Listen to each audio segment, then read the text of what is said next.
En ce qui concerne toutes ces populations masquées, j'en déduis que la vérité n'est pas dans la multitude, mais dans ce cas-là, dans la minorité.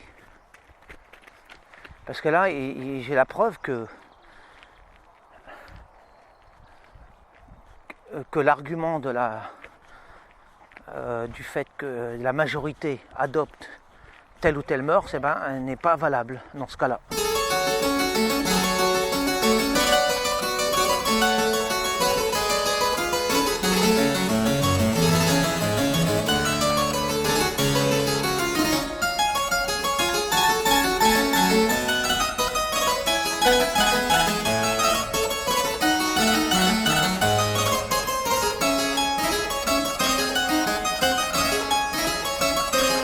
Pourquoi je hais tellement la Marseillaise?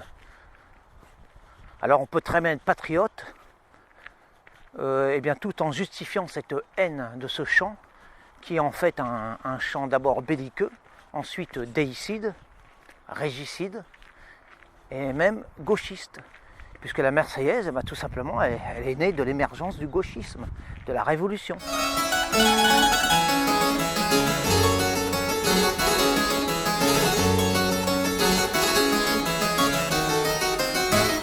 On peut demeurer très patriote, comme moi, et détester le symbole actuel du patriotisme que constitue la Marseillaise. Un chant ignoble. Et je me doute que le sang impur issu de la Marseillaise, il désigne également le royaliste, c'est-à-dire le chrétien.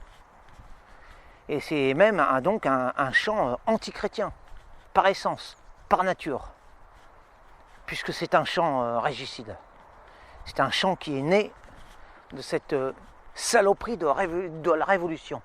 Il faut préciser, pour ceux qui auraient oublié ce détail, que la République, elle est née sur les cendres de grands crimes, et même d'un génocide, le génocide vendéen.